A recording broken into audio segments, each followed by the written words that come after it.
অর্থনৈতিক শুমারি ২০২৩ প্রকল্প হতে সকলকে স্বাগত জানাচ্ছি। পরিকল্পনা মন্ত্রণালয়ের পরিসংখ্যান ও তথ্য ব্যবস্থাপনা বিভাগের অধীন বাংলাদেশ পরিসংখ্যান ব্যুরোর উদ্যোগে দেশে অনুষ্ঠিত হতে যাচ্ছে চতুর্থ অর্থনৈতিক শুমারি। আগামী ১০ ডিসেম্বর হতে ২৬ ডিসেম্বর ২০২৪ তারিখ পর্যন্ত দেশব্যাপী একযোগে অনুষ্ঠিত হবে এ শুমারি কার্যক্রম। শুমারির তথ্য সংগ্রহ সঠিক ও নির্ভুল করার লক্ষ্যে প্রস্তুত করা হয়েছে এই অডিও ভিজুয়াল ট্রেনিং মডিউল। আপনাদের সাথে আছি আমি সোনিয়া আরিফিন, উপপরিচালক, বাংলাদেশ পরিসংখ্যান ব্যুরো। আর আমি আশফাকুর রহমান ভূঁইয়া, পরিসংখ্যান কর্মকর্তা, বাংলাদেশ পরিসংখ্যান ব্যুরো। এই অডিও ভিজুয়াল ট্রেনিং মডিউলের মাধ্যমে আমরা শুমারির সংজ্ঞাগত বিভিন্ন দিক এবং প্রশ্নপত্র পূরণ পদ্ধতি সম্পর্কে জানব। সবাইকে মনোযোগ সহকারে ভিডিওটি দেখার অনুরোধ করছি। অর্থনৈতিক শুমারি ২০২৪-এর প্রশ্নপত্রে ২৫টি মূল প্রশ্ন এবং সাব প্রশ্ন সহ সর্বমোট ৭০টি প্রশ্ন রয়েছে। শুরুতেই প্রশ্ন ১, ইউনিটের ক্রমিক নং। ইউনিটের ক্রমিক নং অর্থনৈতিক শুমারির গণনা এলাকা বা ইকো-ইয়ে ভিত্তিক হবে। এক্ষেত্রে প্রথম ইউনিটটি 1, পরের ইউনিটটি 2, এভাবে পর্যায়ক্রমিকভাবে বাড়বে। ক্যাপিতে প্রদর্শিত ক্রমিক নম্বর অবশ্যই খানা বা প্রতিষ্ঠানের দেয়াল বা দৃশ্যমান স্থানে স্টিকার লাগিয়ে তার উপর স্থায়ী মার্কার পেন দিয়ে লিখতে হবে। এবার প্রশ্ন ২.১, ইউনিটের প্রকার। তথ্য সংগ্রহকারী ইউনিটে গমনের পর তার বৈশিষ্ট্য দেখে ইউনিটের প্রকার নির্ধারণ করবেন। ইউনিট ৩ প্রকারের: প্রতিষ্ঠান, প্রাতিষ্ঠানিক কৃষি খামার এবং কৃষি বহির্ভূত অর্থনৈতিক কর্মকাণ্ড সম্পন্ন খানা। ইউনিটের প্রকার প্রশ্নটি পূরণ করতে হলে আমাদের জানতে হবে প্রতিষ্ঠান, প্রাতিষ্ঠানিক কৃষি খামার এবং কৃষি বহির্ভূত অর্থনৈতিক কর্মকাণ্ড সম্পন্ন খানা বলতে কী বোঝায়। প্রতিষ্ঠান হলো নির্দিষ্ট স্থানে অবস্থিত একটি একক ইউনিট, যা বিভিন্ন দ্রব্য সামগ্রী উৎপাদন, সংগ্রহ, সরবরাহ, ক্রয় বিক্রয় বা বিতরণজনিত নানা ধরনের অর্থনৈতিক কর্মকাণ্ড অথবা সেবামূলক কর্মকাণ্ড সম্পাদন করে, যেমন অফিস, কলকারখানা, শিক্ষা প্রতিষ্ঠান, হাসপাতাল, ক্লিনিক, দোকান, রেস্টুরেন্ট ইত্যাদি। প্রাতিষ্ঠানিক কৃষি খামার হলো বাণিজ্যিক উদ্দেশ্যে প্রাতিষ্ঠানিক কাঠামো, যেমন দোকান বা অফিস ব্যবহার করে যে সকল কৃষি খামার গড়ে উঠেছে, যার হিসাব নিকাশ প্রতিষ্ঠানের ন্যায় আলাদাভাবে পরিচালিত হয়। আমরা জানি কৃষি খামার 2 ধরনের হতে পারে: খানাভিত্তিক কৃষি খামার এবং প্রতিষ্ঠান ভিত্তিক কৃষি খামার। অর্থনৈতিক শুমারিতে শুধু প্রতিষ্ঠান ভিত্তিক কৃষি খামারের তথ্য আসবে, খানাভিত্তিক কৃষি খামারের তথ্য কোনোভাবেই আসবে না। এবারে আমরা জানব অর্থনৈতিক কর্মকাণ্ড সম্পন্ন খানা কি। অর্থনৈতিক কর্মকাণ্ড সম্পন্ন খানা হলো যে সকল খানায় আয়ের জন্য খানার অভ্যন্তরে বা প্রাঙ্গণে অথবা খানার বাহিরে ভ্রাম্যমাণ অর্থনৈতিক কর্মকাণ্ড পরিচালিত হয়, যেমন খানার অভ্যন্তরে বা আঙিনায় কুটির শিল্পের কাজ, খানাভিত্তিক উদ্যোক্তা হিসেবে ফ্রিল্যান্সিংয়ের কাজ করা, নিজের রিক্সা বা ভ্যানে মানুষ বা মালামাল পরিবহন করা, অনলাইন ভিত্তিক ব্যবসা যেমন খাবারের ব্যবসা, রাইড শেয়ারিং, ভ্রাম্যমাণ হকার বা ফেরিওয়ালা ইত্যাদি। প্রশ্ন ২.১ পূরণ করার সময় ইউনিটের প্রকার অনুযায়ী প্রযোজ্য উত্তর নির্বাচন করতে হবে। কোনো ইউনিট যদি প্রতিষ্ঠান বা প্রাতিষ্ঠানিক কৃষি খামার হয় তাহলে প্রশ্ন ২.২ পূরণ করতে হবে। কোনো ইউনিট যদি কৃষি বহির্ভূত অর্থনৈতিক কর্মকাণ্ড সম্পন্ন খানা হয় তবে প্রশ্ন ২.১.১ পূরণ করতে হবে। প্রশ্ন ২.১.১, ইউনিটটি অন্যান্য খানা কিনা। অন্যান্য খানা বলতে সাধারণ খানা ব্যতীত যে সকল খানায় মানুষ একসাথে বসবাস করে তা বোঝাবে, যেমন মেস, মসজিদে বসবাসরত ব্যক্তির খানা, বিভিন্ন মার্কেটে বসবাসরত ব্যক্তির খানা প্রভৃতি। অন্যান্য খানার সংজ্ঞা অনুযায়ী যদি ইউনিটটি অন্যান্য খানা হিসেবে বিবেচিত হয় তবে হ্যাঁ নির্বাচন করতে হবে, আর যদি ইউনিটটি অন্যান্য খানা না হয় তবে না নির্বাচন করতে হবে। প্রশ্ন ২.২, ইউনিটটি কি স্থায়ী না অস্থায়ী?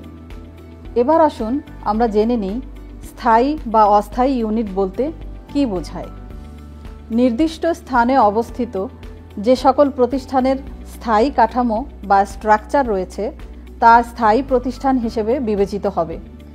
যেমন বাংলাদেশ পরিসংখ্যান ব্যুরোর প্রধান কার্যালয় যা ঢাকার আগারগাঁওয়ে অবস্থিত, আবার ঢাকার তালতলার একটি মুদি দোকান উভয়ই নির্দিষ্ট স্থানে অবস্থিত এবং এর স্থায়ী কাঠামো বা স্ট্রাকচার রয়েছে।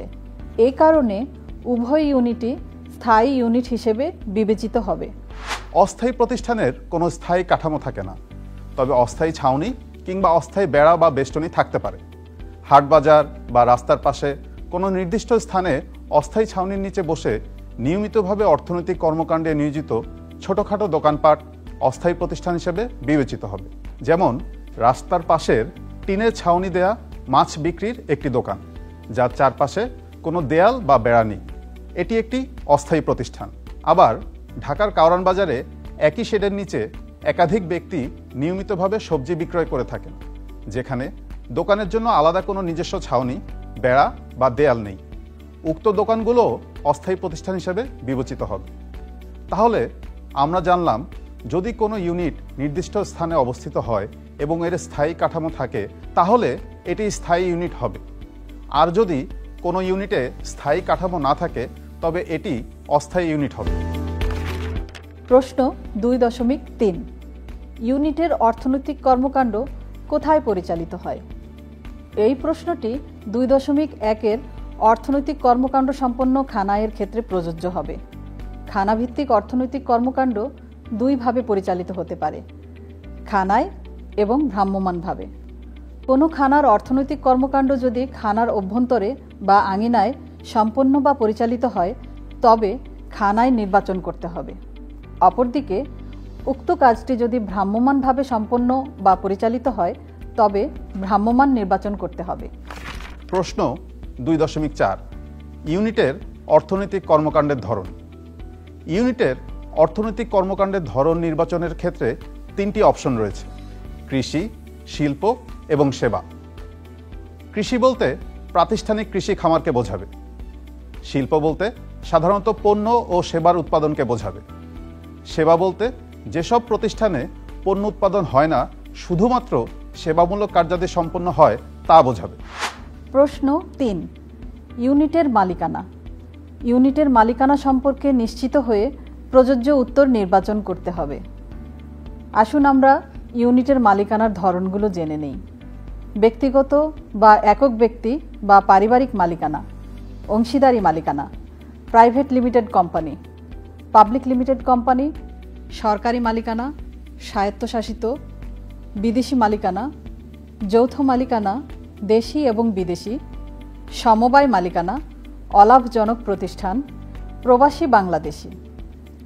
প্রশ্নে উল্লেখিত মালিকানার ধরন ব্যতীত অন্য কোনো ধরনের মালিকানা থাকলে অন্যান্য মালিকানা নির্বাচন করতে হবে। প্রশ্ন 4, ইউনিটের পরিচিতি। 4.1, ইউনিট প্রধান বা প্রতিষ্ঠানের নাম।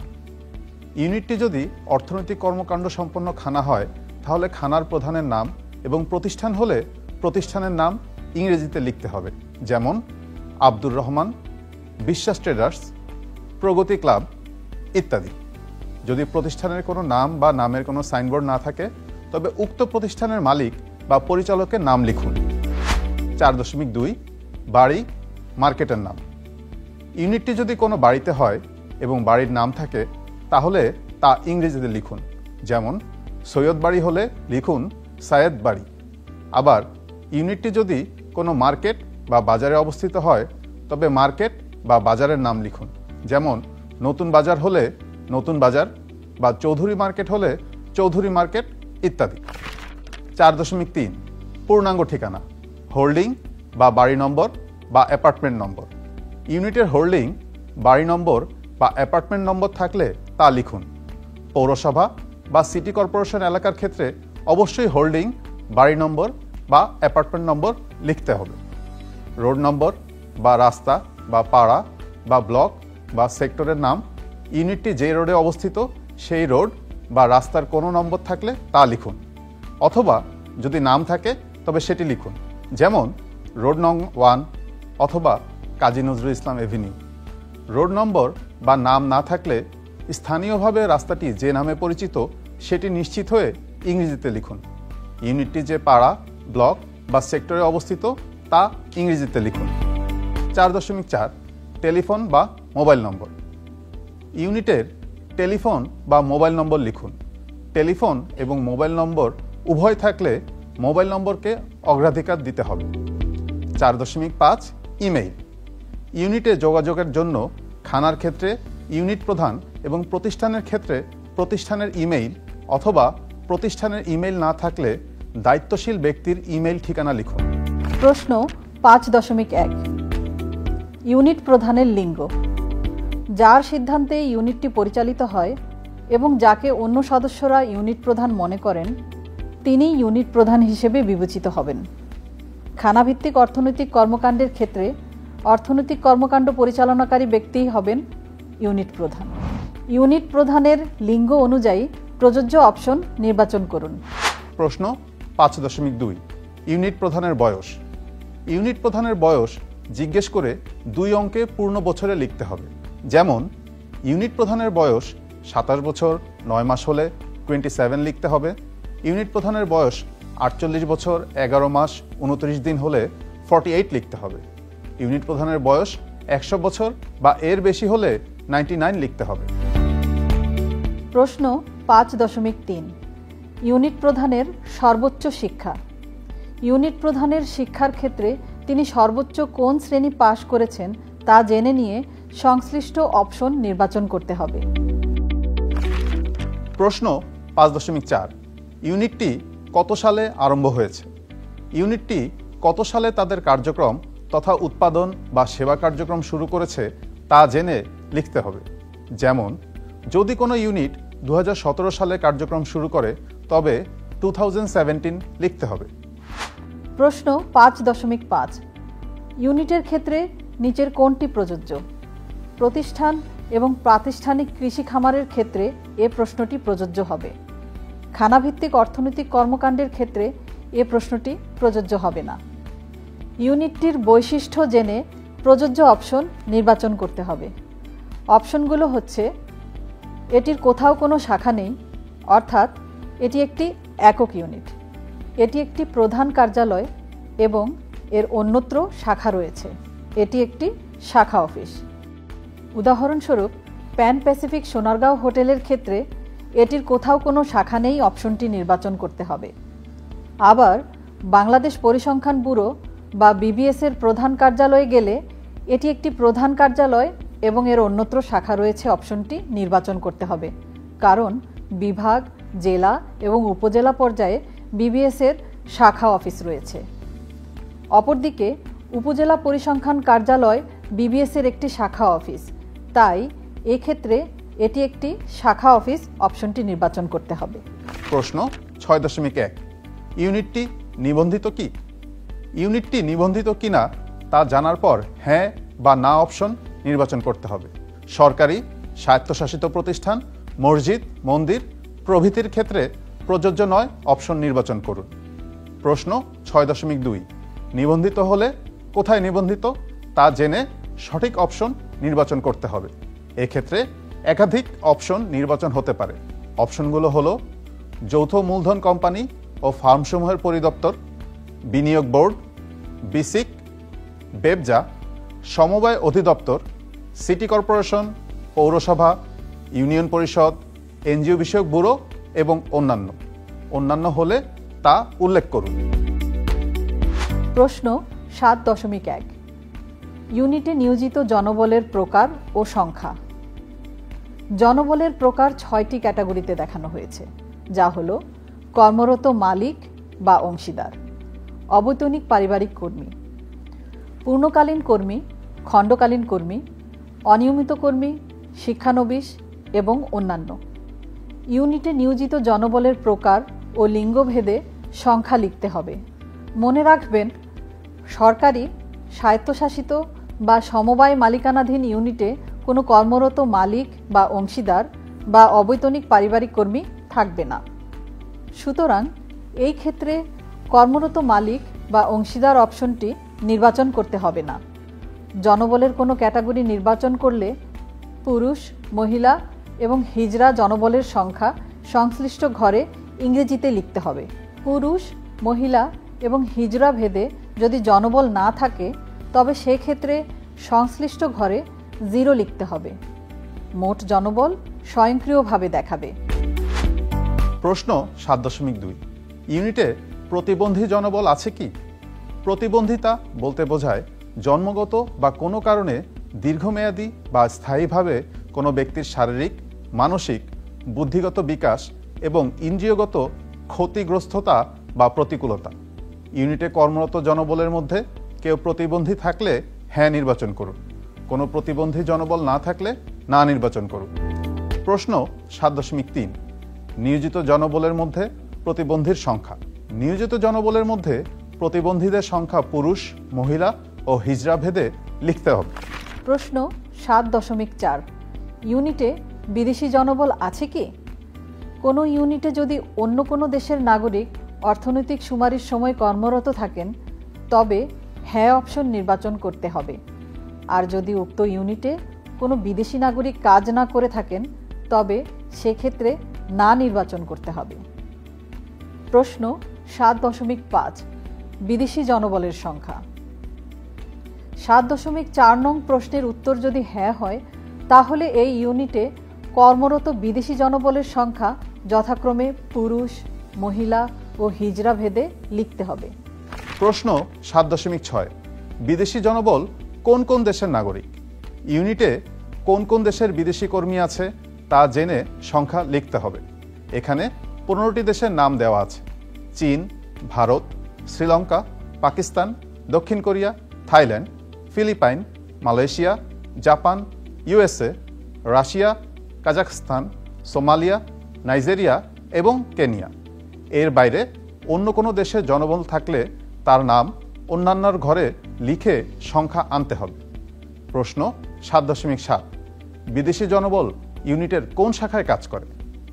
এই প্রশ্নে ইউনিটে বিদেশি জনবল কোন কোন শাখায় কাজ করে তা কয়েকটি নির্দিষ্ট ক্যাটাগরিতে ভাগ করা হয়েছে: প্রশাসনিক বা হিসাব, মার্কেটিং বা সেলস, আইসিটি, কারিগরি বা প্রকৌশল, গবেষণা ও উন্নয়ন এবং উৎপাদন। বিদেশি জনবল কোন কোন শাখায় কাজ করে তা জেনে প্রযোজ্য উত্তর নির্বাচন করতে হবে। এক্ষেত্রে একটি ইউনিটে একাধিক অপশন হতে পারে। যদি উল্লেখিত ক্যাটাগরির বাইরে কাজ করে তবে অন্যান্য নির্বাচন করতে হবে। প্রশ্ন 8.1 ইউনিটের প্রধান অর্থনৈতিক কর্মকাণ্ডের বিস্তারিত বিবরণ। এ প্রশ্নে উত্তরদাতার নিকট হতে ইউনিটের অর্থনৈতিক কর্মকাণ্ডের বিস্তারিত বিবরণ জেনে তা সুনির্দিষ্ট ও সঠিকভাবে বাংলায় লিখতে হবে। উদাহরণস্বরূপ, কাঠের এবং বেতের আসবাবপত্র প্রস্তুত ইউনিট বা প্রতিষ্ঠানের ক্ষেত্রে কাঠের এবং বেতের আসবাবপত্র তৈরি করা হয় লিখতে হবে। একটি ফার্মেসিতে অ্যালোপ্যাথিক ঔষধ খুচরা বিক্রয় করা হলে এটি একটি ফার্মেসি এবং এখানে অ্যালোপ্যাথিক ঔষধ খুচরা বিক্রয় করা হয় লিখতে হবে। এই অংশে তথ্য সংগ্রহকারী শুধু ইউনিটের অর্থনৈতিক কর্মকাণ্ডের বিবরণ লিখবেন। পরবর্তীতে বিএসআইসি অর্থাৎ বাংলাদেশ স্ট্যান্ডার্ড ইন্ডাস্ট্রিয়াল ক্লাসিফিকেশন অনুযায়ী শিল্প কোডসমূহ অফিস কর্তৃক পূরণ করা হবে। প্রশ্ন 8.2 পণ্য বা দ্রব্য উৎপাদনকারী ইউনিটের প্রধান প্রধান উৎপাদিত পণ্য বা দ্রব্যের বিবরণ। ইউনিটটিতে কি কি পণ্য বা দ্রব্য উৎপাদন করা হয় তার বিবরণ সুনির্দিষ্টভাবে বাংলায় লিখতে হবে। উৎপাদিত পণ্যের গুরুত্ব অনুসারে পণ্য বা দ্রব্য এর নাম লিখতে হবে। এক্ষেত্রে সর্বনিম্ন একটি এবং সর্বাধিক 4টি পণ্য বা দ্রব্যের নাম লেখা যাবে। উদাহরণস্বরূপ, একটি গার্মেন্টস কারখানার ক্ষেত্রে তাদের উৎপাদিত পণ্য প্যান্ট, শার্ট, টি শার্ট ইত্যাদি হতে পারে। এক্ষেত্রে ছকের ক্রমিক নং অনুযায়ী প্যান্ট, শার্ট, টি শার্ট ক্রমান্বয়ে লিখতে হবে।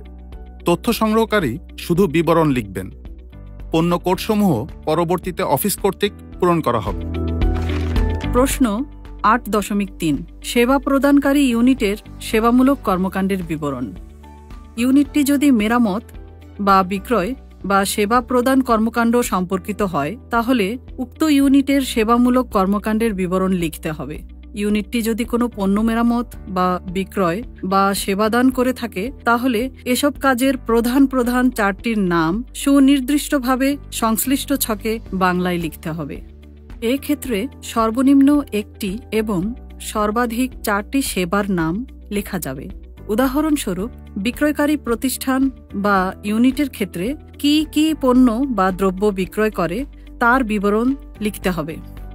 মুদির দোকান হলে তার প্রধান বিক্রিত দ্রব্য যদি চাল, ডাল, আটা, তেল ইত্যাদি হয় তবে ছকের ক্রমিক অনুযায়ী ক্রমান্বয়ে চাল, ডাল, আটা, তেল লিখতে হবে। রেস্তোরাঁর ক্ষেত্রে কি কি খাবার তৈরি ও পরিবেশন করা হয় তা ক্রমান্বয়ে ছকে লিখতে হবে। প্রশ্ন 9, ইউনিটের স্থায়ী সম্পদের মূল্য জমি ও কারখানা ভবন ব্যতীত যে সকল সম্পদ বা সম্পত্তি সাধারণত 1 বছরের অধিক সময়ের জন্য ব্যবহৃত হয় তাদের স্থায়ী সম্পদ বলে। মূলত স্থায়ী সম্পদ হলো এমন সম্পদ যা আয়ের জন্য সহায়ক এবং দীর্ঘমেয়াদী ব্যবহারের জন্য কেনা হয়। উদাহরণস্বরূপ, আসবাবপত্র, যন্ত্রপাতি, কম্পিউটার, বিভিন্ন ধরনের যানবাহন যেমন কোম্পানির গাড়ি, ট্রাক ইত্যাদি ইউনিটের স্থায়ী সম্পদ। দীর্ঘদিন ব্যবহারের কারণে স্থায়ী সম্পদের মান বা কর্মক্ষমতা সময়ের সাথে সাথে হ্রাস পায়, ফলে স্থায়ী সম্পদের বর্তমান বাজার মূল্যও হ্রাস পায়। এ প্রশ্নে ইউনিটের জমি ও কারখানা ভবন বাদে অন্যান্য স্থায়ী সম্পদের বর্তমান বাজার মূল্য জেনে প্রযোজ্য অপশন নির্বাচন করতে হবে। উল্লেখ্য, প্রশ্ন 9.1.1 প্রাতিষ্ঠানিক কৃষি খামার, 9.2.1 শিল্প এবং 9.3.1 সেবার ক্ষেত্রে প্রযোজ্য হবে। 9.1.2 অথবা 9.2.2 এর ক্ষেত্রে ইউনিটের স্থায়ী সম্পদের বর্তমান বাজার মূল্য 50 কোটি টাকার অধিক এবং 9.3.2 এ 30 কোটি টাকার অধিক হলে তার পরিমাণ লিখতে হবে। প্রশ্ন 10, মূলধনের প্রধান উৎস। মূলধন বলতে ইউনিটের স্থায়ী মূলধন বোঝাবে, যেমন জমি, অফিস, ফ্যাক্টরি বা গুদাম, উৎপাদন বা পরিষেবা দেওয়ার জন্য ব্যবহৃত যন্ত্র, অফিস ফার্নিচার, যানবাহন প্রভৃতি। ইউনিটের মূলধনের উৎস সঠিকভাবে জেনে নিয়ে প্রযোজ্য অপশন নির্বাচন করতে হবে। প্রশ্ন 11.1, ইউনিটে বর্তমানে প্রবাসী বাংলাদেশিদের বিনিয়োগ আছে কি? একজন ব্যক্তি যিনি সাময়িকভাবে তার নিজ দেশ ত্যাগ করে অন্য কোনো দেশে কাজ বা পড়াশোনার জন্য যান তাকে সাধারণ অর্থে প্রবাসী বলা হয়। ইউনিটে তথ্য সংগ্রহকালে প্রবাসী বাংলাদেশিদের বিনিয়োগ থাকলে হ্যাঁ, প্রবাসী বাংলাদেশিদের বিনিয়োগ না থাকলে না নির্বাচন করতে হবে। সরকারি, স্বায়ত্তশাসিত প্রতিষ্ঠান, স্কুল, কলেজ, মসজিদ, মন্দির প্রভৃতির ক্ষেত্রে প্রযোজ্য নয় নির্বাচন করতে হবে। প্রশ্ন 11.2, হ্যাঁ হলে বিনিয়োগের পরিমাণ। প্রশ্ন 11.1, হ্যাঁ হলে বিনিয়োগের পরিমাণ টাকায় লিখতে হবে। প্রশ্ন 11.3, ইউনিটে বর্তমানে বিদেশি বিনিয়োগ আছে কি? বিদেশি বিনিয়োগ হলো অন্য কোনো দেশ থেকে বাংলাদেশের ব্যক্তি বা প্রতিষ্ঠান পর্যায়ে বিদেশি অর্থ বিনিয়োগ কার্যক্রম পরিচালনা করা। ইউনিটে বর্তমানে বিদেশি বিনিয়োগ থাকলে হ্যাঁ এবং বিদেশি বিনিয়োগ না থাকলে না অপশন নির্বাচন করতে হবে। সরকারি, স্বায়ত্তশাসিত প্রতিষ্ঠান, স্কুল, কলেজ, মসজিদ, মন্দির প্রভৃতির ক্ষেত্রে প্রযোজ্য নয় অপশন নির্বাচন করতে হবে।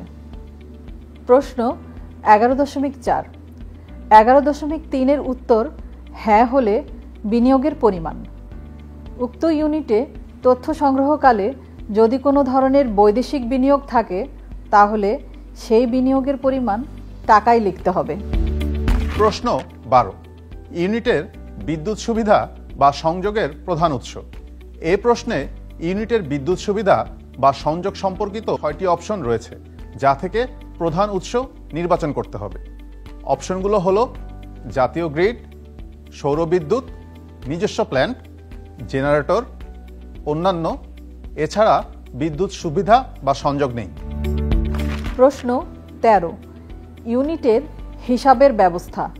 ইউনিটের হিসাবের ব্যবস্থা বলতে সাধারণত ইউনিটের পর্যায়ক্রমিক লিখিতভাবে আয় ব্যয়ের হিসাব রাখা বা লাভ লোকসানের হিসাব রাখাকে বোঝায়। এখানে হিসাবের ব্যবস্থা অনেকভাবেই হতে পারে, তবে ইউনিটে সবচেয়ে বেশি যে হিসাব ব্যবস্থা প্রচলিত তাকেই আমরা ইউনিটের হিসাবের ব্যবস্থা বলে গণ্য করব। তথ্য সংগ্রহকারী ইউনিটের হিসাবের ব্যবস্থার ধরন জেনে প্রযোজ্য অপশন নির্বাচন করবেন। অপশনসমূহ হল দৈনিক, সাপ্তাহিক, মাসিক, অর্ধবার্ষিক, বাৎসরিক। এছাড়া যদি অন্য কোনো উপায়ে হিসাব রাখা হয় তাহলে অন্যান্য নির্বাচন করতে হবে, আর যদি ইউনিটে লিখিত হিসাব রাখা না হয় তবে হিসাব রাখা হয় না নির্বাচন করতে হবে। প্রশ্ন 14.1 ইউনিটের বেতন বা মজুরি প্রদানের ধরন। কোনো প্রতিষ্ঠানে কর্মরত কর্মকর্তা এবং কর্মচারীবৃন্দ পারিশ্রমিক হিসাবে প্রতিষ্ঠানের নির্ধারিত বেতন কাঠামো বা চুক্তি অনুসারে যে অর্থ পেয়ে থাকে তাকে বেতন বলে। কোনো শ্রমিক কোনো নির্দিষ্ট কাজের জন্য অথবা নির্দিষ্ট সময়কালের পরিশ্রমের বিনিময়ে যে পারিশ্রমিক লাভ করে তাকে মজুরি বলে। এ প্রশ্নে একাধিক অপশন নির্বাচন হতে পারে। অপশনগুলো হলো দৈনিক, সাপ্তাহিক, মাসিক। যদি বেতন বা মজুরি প্রদানের ধরন উল্লেখিত অপশন ব্যতীত অন্যভাবে দেওয়া হয় তবে অন্যান্য হবে। কিছু কিছু ইউনিটে কর্মচারী বা শ্রমিকদেরকে বেতন বা মজুরি প্রদান করা হয় না, সেক্ষেত্রে প্রযোজ্য নয়, নির্বাচন করতে হবে। প্রশ্ন 14.2 ইউনিটের বেতন বা মজুরি প্রদান পদ্ধতি। ইউনিটে সংখ্যার বিবেচনায় যে পদ্ধতির মাধ্যমে সবচেয়ে বেশি পরিমাণ বেতন বা মজুরি প্রদান করা হয় তার তথ্য আনতে হবে। ইউনিটে বেতন বা মজুরি ক্যাশ, চেক বা ইএফটি, মোবাইল ব্যাংকিংয়ের মধ্যে যে পদ্ধতিতে সবচেয়ে বেশি পরিমাণ প্রদান করা হয় তা নির্বাচন করতে হবে। অপশনসমূহ হলো ক্যাশ, ব্যাংকিং, মোবাইল ব্যাংকিং। আর যদি এই অপশনের কোনোটাই না হয়ে অন্য কোনোভাবে বেতন বা মজুরি প্রদান করা হয় তবে অন্যান্য নির্বাচন করতে হবে। প্রশ্ন 15.1 ইউনিটের কাঁচামালের উৎস। ইউনিটের কাঁচামালের উৎস স্থানীয়, বিদেশি বা কিছু ক্ষেত্রে উভয় অপশন হতে পারে। তাই ব্যবহৃত কাঁচামালের উৎস কী তা জেনে প্রযোজ্য উত্তর নির্বাচন করতে হবে। প্রশ্ন 15.2 উৎপাদনে ব্যবহৃত যন্ত্রের ধরন। উৎপাদনে বিদ্যুৎ, জ্বালানি বা হস্তচালিত যন্ত্র ব্যবহৃত হতে পারে। তাই উৎপাদনে ব্যবহৃত যন্ত্রের ধরন জেনে প্রযোজ্য উত্তর নির্বাচন করতে হবে। এক্ষেত্রে একাধিক অপশন নির্বাচন হতে পারে। প্রশ্ন 15.3 উৎপাদনে ব্যবহৃত জ্বালানির উৎস। উৎপাদনের জন্য কি কি ধরনের জ্বালানি ব্যবহার করা হয় তা জেনে সঠিক অপশন নির্বাচন করতে হবে। যদি কোনো জ্বালানি ব্যবহার করা না হয় তাহলে প্রযোজ্য নয় নির্বাচন করতে হবে। মনে রাখতে হবে শুধুমাত্র উৎপাদন প্রক্রিয়ার জন্য ব্যবহৃত জ্বালানি হিসেবে বিবেচিত হবে। প্রশ্ন 15.4 উৎপাদিত দ্রব্যের বাজারজাতকরণ এলাকা। ইউনিটটির উৎপাদিত দ্রব্য বা পণ্য বা সেবার বাজারজাতকরণ সম্পূর্ণ স্থানীয় বা সম্পূর্ণ রপ্তানি বা উভয় হতে পারে। ইউনিটে উৎপাদিত দ্রব্য বা সেবা কোথায় বাজারজাতকরণ হয় তা জেনে প্রযোজ্য অপশন নির্বাচন করতে হবে। প্রশ্ন 15.5 উৎপাদনে কম্পিউটার বা তথ্য প্রযুক্তির ব্যবহার হয় কি? ইউনিটটির উৎপাদন কার্যক্রমে যদি কম্পিউটার বা তথ্য প্রযুক্তির ব্যবহার করা হয় তবে হ্যাঁ নির্বাচন করতে হবে, এবং যদি উৎপাদন কার্যক্রমে কম্পিউটার বা তথ্য প্রযুক্তি ব্যবহৃত না হয় তবে না নির্বাচন করতে হবে। প্রশ্ন 16 দ্রব্য বা পণ্য স্থানীয় বাজারে বিক্রির ক্ষেত্রে বিক্রয় পদ্ধতি। ইউনিটের দ্রব্য বা পণ্য স্থানীয় বাজারে বিক্রির ক্ষেত্রে যদি খুচরা বিক্রি করা হয় তবে খুচরা, যদি পাইকারি বিক্রি করা হয় তবে পাইকারি, যদি খুচরা এবং পাইকারি উভয়ভাবে বিক্রি করা হয় তবে উভয় নির্বাচন করতে হবে। এছাড়া যদি কোনো ইউনিটে দ্রব্য বা পণ্য বিক্রয় করা না হয় তবে প্রযোজ্য নয় নির্বাচন করতে হবে। প্রশ্ন 17.1 ইউনিটটি ই কমার্স বা অনলাইন ব্যবসায় সম্পৃক্ত কি? ই কমার্স বা ইলেকট্রনিক কমার্স হলো একটি অনলাইন ব্যবসার ধরন যার মাধ্যমে ইন্টারনেট ব্যবহার করে পণ্য বা সেবা ক্রয় বিক্রয় করা হয়। ইউনিট কর্তৃক উৎপাদিত পণ্য বা সেবা বিক্রয়ে কোনো ধরনের ই কমার্স বা অনলাইন প্ল্যাটফর্ম ব্যবহৃত হলে অপশন হ্যাঁ নির্বাচন করতে হবে। অপরপক্ষে কোনো ধরনের ই কমার্স বা অনলাইন প্ল্যাটফর্ম ব্যবহৃত না হলে অপশন না নির্বাচন করতে হবে। সরকারি, স্বায়ত্তশাসিত বা অন্যান্য সেবা প্রতিষ্ঠানের জন্য প্রশ্নটি প্রযোজ্য নাও হতে পারে। সেক্ষেত্রে প্রযোজ্য নয় অপশনটি সিলেক্ট করতে হবে। প্রশ্ন 17.2 ইউনিটে ই কমার্স বা অনলাইনের মাধ্যমে নিম্নলিখিত কোন কোন কার্যক্রম সম্পাদন করা হয়? ইউনিটে ই কমার্স বা অনলাইনের মাধ্যমে দ্রব্য বা পণ্য ক্রয়, বিক্রয়, বিতরণ, অনলাইন ব্যাংকিং, গ্রাহক সেবা প্রদান, শিক্ষা কার্যক্রম, যাত্রী পরিবহন, মালামাল পরিবহন প্রভৃতি কার্যক্রম সম্পাদন করতে পারে। যদি এর মধ্যে কোনো কার্যক্রম সম্পাদন করে তবে তা জেনে প্রযোজ্য অপশন নির্বাচন করতে হবে। উল্লেখিত অপশন ব্যতীত যদি অন্য কোনো কার্যক্রম সম্পাদন যেমন পেমেন্ট প্রক্রিয়া, অ্যানালিটিক্স ও রিপোর্টিং, মার্কেটিং ও প্রচার প্রভৃতি করা হয় তবে অন্যান্য নির্বাচন করতে হবে। প্রশ্ন 18.1 ইউনিটটির কোনো ইন্স্যুরেন্স বা বীমা রয়েছে কি? ইন্স্যুরেন্স বা বীমা হলো অর্থের বিনিময়ে ব্যবসা প্রতিষ্ঠানের সম্পদ বা মালামালের সম্ভাব্য আংশিক বা সম্পূর্ণ ক্ষয়ক্ষতির ঝুঁকি গ্রহণ সংক্রান্ত একটি পদ্ধতি। ইউনিটটির নামে কোনো ধরনের ইন্স্যুরেন্স করা থাকলে উত্তর হ্যাঁ নির্বাচন করতে হবে। অপরপক্ষে যদি ইউনিটটির নামে কোনো ধরনের ইন্স্যুরেন্স করা না থাকে তবে অপশন না নির্বাচন করতে হবে। সরকারি অফিস, স্কুল, মসজিদ, মন্দির প্রভৃতির ক্ষেত্রে প্রযোজ্য নয় অপশন নির্বাচন করতে হবে।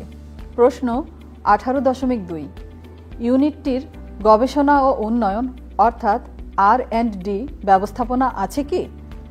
বর্তমান যুগে নতুন পণ্য এবং সেবা উদ্ভাবন, প্রতিযোগিতা বজায় রাখা, মার্কেট ট্রেন্ডের সঙ্গে সঙ্গতি, প্রযুক্তিগত উন্নতি, পণ্যের গুণগত মান বৃদ্ধি, বাজারে প্রবেশের সুযোগ, সামাজিক ও পরিবেশগত প্রভাব প্রভৃতি কারণে ইউনিটের গবেষণা ও উন্নয়ন গুরুত্বপূর্ণ ভূমিকা পালন করে। ইউনিটটিতে যদি গবেষণা ও উন্নয়ন ব্যবস্থাপনা থাকে তবে অপশন হ্যাঁ নির্বাচন করতে হবে। আর যদি প্রতিষ্ঠানে এরকম কোনো ব্যবস্থা না থাকে তবে সেক্ষেত্রে অপশন না নির্বাচন করতে হবে। এছাড়াও কোনো কোনো ক্ষেত্রে যেমন অস্থায়ী প্রতিষ্ঠান বা কৃষি বহির্ভূত অর্থনৈতিক কর্মকাণ্ড সম্পন্ন খানায় এ প্রশ্নটি প্রযোজ্য নাও হতে পারে। তখন প্রযোজ্য নয় অপশনটি নির্বাচন করতে হবে। প্রশ্ন 19.1 ইউনিটে অগ্নি নির্বাপন ব্যবস্থা আছে কি? ইউনিটের ভবন, যানবাহন ও বনভূমিতে অনাকাঙ্ক্ষিত অগ্নিকাণ্ডের আগুন নেভানোর জন্য ফায়ার এক্সিট, ফায়ার ডোর, emergency lighting system, fire alarm system, fire hydrant system, স্বয়ংক্রিয় ফায়ার স্প্রিংকলার সিস্টেম থাকে। রান্নার তেল, এলপিজি গ্যাস এবং অন্যান্য দাহ্য সামগ্রী পৃথকভাবে বিশেষ ব্যবস্থায় সংরক্ষণ করা হয়ে থাকে। ইউনিটে যদি এ ধরনের এক বা একাধিক পদক্ষেপ বা ব্যবস্থা গ্রহণ করা হয়ে থাকে তবে অগ্নি নির্বাপন ব্যবস্থা আছে বলে ধরে নিতে হবে এবং অপশন হ্যাঁ নির্বাচন করতে হবে। অপরদিকে যদি এ ধরনের ব্যবস্থা না থাকে তবে অপশন না নির্বাচন করতে হবে। প্রশ্ন 19.2 ইউনিটে অগ্নি নির্বাপন ব্যবস্থা থাকলে তা নিয়মিত রক্ষণাবেক্ষণ করা হয় কি? প্রশ্ন নং 19.1 উত্তর হ্যাঁ হলে বিদ্যমান অগ্নি নির্বাপন ব্যবস্থা যদি নিয়মিত রক্ষণাবেক্ষণ করা হয় তবে অপশন হ্যাঁ নির্বাচন করতে হবে। আর যদি নিয়মিত রক্ষণাবেক্ষণ করা না হয় তবে না অপশন নির্বাচন করতে হবে।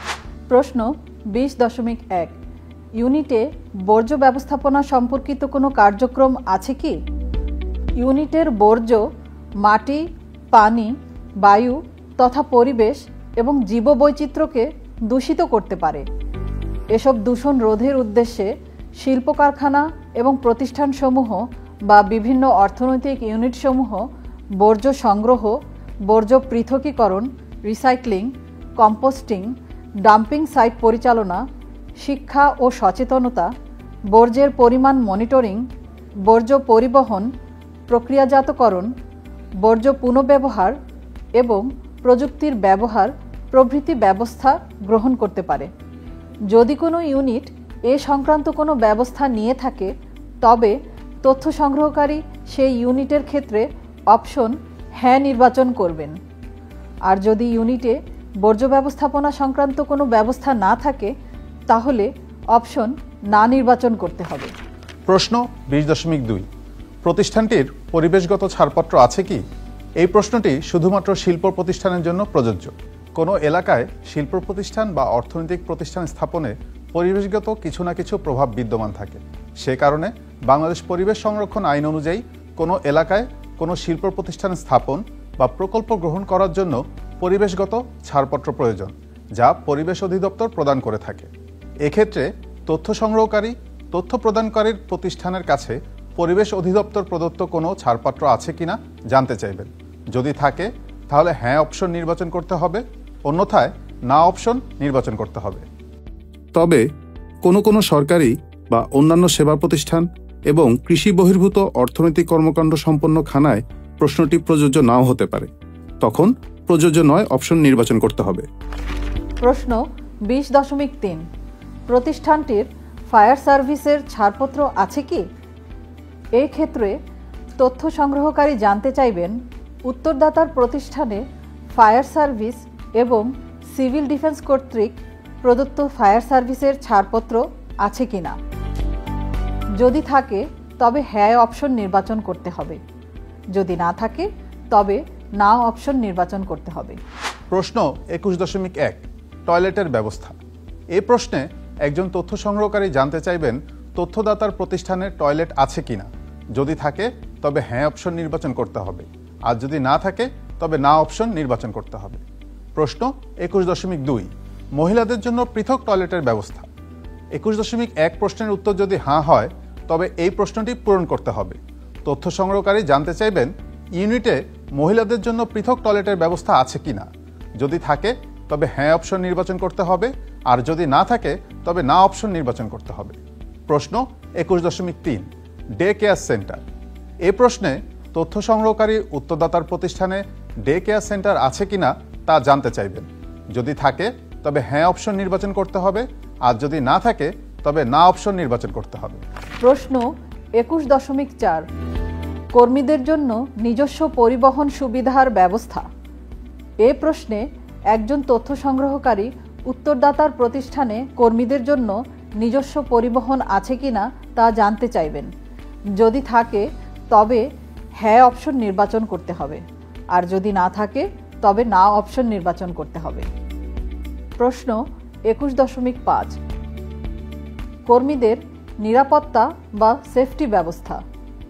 ইউনিটের কাজের ধরন অনুযায়ী কর্মীদের নিরাপত্তার জন্য বিভিন্ন নিরাপত্তা বা সেফটি ব্যবস্থা গ্রহণ করা হয়, যেমন নিরাপত্তা প্রশিক্ষণ, ব্যক্তিগত সুরক্ষা সরঞ্জাম বা পিপিই যেমন helmet, gloves, safety goggles, mask ইত্যাদি প্রদান, নিরাপত্তা নীতি ও প্রোটোকল, বিপদ শনাক্তকরণ ও মূল্যায়ন, কাজের স্থান পরিষ্কার ও সুশৃঙ্খল রাখা, ফায়ার সেফটি ব্যবস্থা, নিরাপত্তা টিম প্রভৃতি।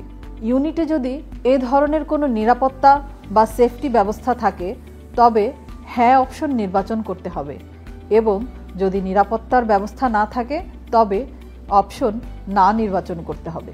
প্রশ্ন 21.6 কর্মীদের স্বাস্থ্যসেবার ব্যবস্থা। সাধারণত বিভিন্ন প্রতিষ্ঠান কর্মীদের স্বাস্থ্য সুরক্ষার অংশ হিসেবে বিভিন্ন ব্যবস্থা গ্রহণ করে, যেমন স্বাস্থ্য পরীক্ষা, প্রাথমিক চিকিৎসা সেবা, কাউন্সেলিং ও মানসিক স্বাস্থ্য সেবা, স্বাস্থ্য সচেতনতা কর্মসূচি, ফিটনেস প্রোগ্রাম, পুষ্টি পরামর্শ, বীমা ব্যবস্থা, সুস্থ পরিবেশ, বিশ্রাম ও রিফ্রেশমেন্টের ব্যবস্থা, জরুরি পরিষেবা প্রভৃতি। ইউনিটে যদি এ ধরনের কোনো স্বাস্থ্যসেবার ব্যবস্থা থাকে তবে হ্যাঁ নির্বাচন করতে হবে, এবং যদি স্বাস্থ্যসেবার ব্যবস্থা না থাকে তবে না নির্বাচন করতে হবে। প্রশ্ন 22.1 ইউনিটের টিন বা ট্যাক্স পেয়ার আইডেন্টিফিকেশন নাম্বার আছে কি? টিন হচ্ছে করদাতা শনাক্তকরণ নাম্বার। বাংলাদেশে টিআইএন হলো করদাতাদের জন্য নির্ধারিত ইউনিক নম্বর, যা জাতীয় রাজস্ব বোর্ড বা এনবিআর কর্তৃক প্রদান করা হয়। এটি আয়কর রিটার্ন জমা দেওয়ার জন্য আবশ্যক এবং সরকারি কিছু সেবায় এটি ব্যবহৃত হয়। যদি ইউনিটের TIN tax payer identification number থাকে তবে অপশন হ্যাঁ, এবং যদি না থাকে তবে অপশন না নির্বাচন করতে হবে। এই প্রশ্নে মসজিদ, মন্দির, গির্জা ইত্যাদির ক্ষেত্রে প্রযোজ্য নয় অপশন নির্বাচন করতে হবে। প্রশ্ন 22.2 ইউনিটটি ভ্যাট বা মূসক নিবন্ধিত কি? মূল্য সংযোজন কর বা ভ্যাট হল একটি পরোক্ষ কর যা পণ্য বা সেবার প্রতিটি উৎপাদন এবং বিতরণ পর্যায়ে মূল্যের সাথে সংযোজনের ভিত্তিতে ধার্য করা হয়। এটি মূলত ক্রেতার উপর আরোপিত হয়, কিন্তু পণ্য বা সেবার সরবরাহকারী এটি আদায় করে সরকারের কাছে জমা দেয়। যদি ইউনিটটি ভ্যাট বা মূসক নিবন্ধিত হয় তবে অপশন হ্যাঁ, এবং যদি না হয় তবে না নির্বাচন করতে হবে। প্রশ্ন 22.3 ইউনিটের বিআইএন বা বিজনেস আইডেন্টিফিকেশন নাম্বার আছে কি? বিজনেস আইডেন্টিফিকেশন নাম্বার বিআইএন হলো একটি ইউনিক নম্বর যা বাংলাদেশে ব্যবসায়িক প্রতিষ্ঠানগুলোর জন্য প্রয়োজনীয়। জাতীয় রাজস্ব বোর্ড এনবিআর এই নম্বর প্রদান করে এবং এটি মূলত মূল্য সংযোজন কর বা ভ্যাট সম্পর্কিত লেনদেনের জন্য ব্যবহৃত হয়। যদি ইউনিটের বিআইএন বিজনেস আইডেন্টিফিকেশন নাম্বার থাকে তবে অপশন হ্যাঁ, এবং যদি না থাকে তবে অপশন না নির্বাচন করতে হবে। প্রশ্ন 23 ইউনিটের বাৎসরিক বিক্রয়ের পরিমাণ। 2023-24 অর্থ বছরে অর্থাৎ জুলাই 2023 থেকে জুন 2024 পর্যন্ত ইউনিটের পণ্য বিক্রয় বা সেবা প্রদানের মাধ্যমে প্রাপ্ত অর্থের পরিমাণ টাকার অঙ্কে ইংরেজিতে লিখতে হবে। ইউনিটে উৎপাদিত সকল ধরনের পণ্য স্থানীয় বা আন্তর্জাতিক বাজারে যতভাবে বিক্রয় হবে তার হিসাব মোট বিক্রয়ের অন্তর্ভুক্ত হবে। যেসব ইউনিটের আর্থিক হিসাব বিবরণী প্রস্তুত করা হয় সেসব ইউনিটের মোট বিক্রয়ের পরিমাণ আর্থিক হিসাব বিবরণী অনুযায়ী লিখতে হবে। অপরদিকে যেসব ইউনিটের আর্থিক হিসাব বিবরণী প্রস্তুত করা হয় না সেক্ষেত্রে আলোচনা করে 2023-24 অর্থ বছরে মোট বিক্রয়ের পরিমাণ নিরূপণ করে লিখতে হবে। প্রশ্ন 24.1 প্রাতিষ্ঠানিক কৃষি খামারের ধরন। এই প্রশ্নে প্রাতিষ্ঠানিক কৃষি খামারকে বিভিন্ন ধরনে ভাগ করা হয়েছে, যার মাধ্যমে খামারের কার্যক্রম বা উৎপাদন বোঝা যাবে।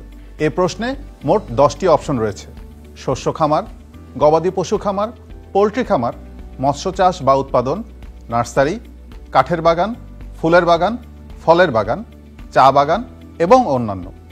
প্রতিটি অপশনের মাধ্যমে একটি নির্দিষ্ট ধরনের খামারকে চিহ্নিত করা যাবে।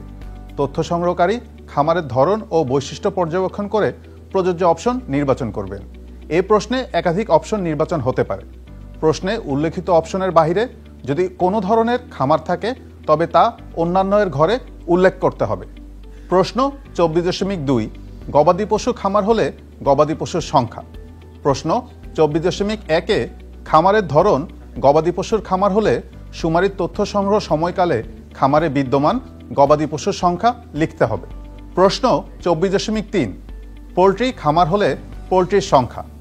প্রশ্ন 24.1 খামারের ধরন পোলট্রি খামার হলে শুমারির তথ্য সংগ্রহ সময়কালে খামারে বিদ্যমান বিভিন্ন পোলট্রি সংখ্যা লিখতে হবে। প্রশ্ন 24.4 প্রাতিষ্ঠানিক কৃষি খামারে চাষ বা পালন বা উৎপাদনে ব্যবহৃত জমির পরিমাণ। এই প্রশ্নটির মাধ্যমে প্রাতিষ্ঠানিক কৃষি খামারে চাষাবাদ, প্রাণী সম্পদ পালন বা অন্যান্য কৃষি উৎপাদনে ব্যবহৃত জমির পরিমাণ উল্লেখ করতে হবে। জমির পরিমাণ একর ও শতক এই দুই এককে উল্লেখ করতে হবে। প্রশ্ন 25 ইউনিটে কি কি সমস্যা রয়েছে? এই প্রশ্নের মাধ্যমে ইউনিটটি পরিচালনা, এর উৎপাদন পরিচালনা অথবা ব্যবসা পরিচালনা করতে কোনো সমস্যা আছে কিনা তা জানতে চাওয়া হবে।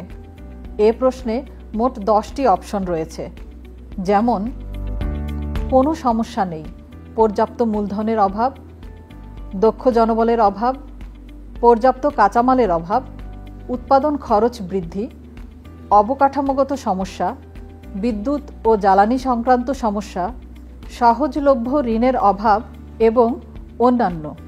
অন্যান্য হলে উল্লেখ করতে হবে। তথ্য সংগ্রহকারী উত্তরদাতাকে উল্লিখিত 10টি অপশন পড়ে শোনাবেন।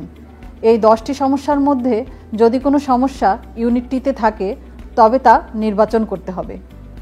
উল্লেখ্য, এ প্রশ্নে একাধিক অপশন পূরণ হতে পারে। সকলকে ধৈর্য ও মনোযোগ সহকারে আমাদের এই ট্রেনিং মডিউলটি দেখার জন্য অসংখ্য ধন্যবাদ। অর্থনৈতিক শুমারি 2024-এর সফলতা কামনা করে বিদায় নিচ্ছি।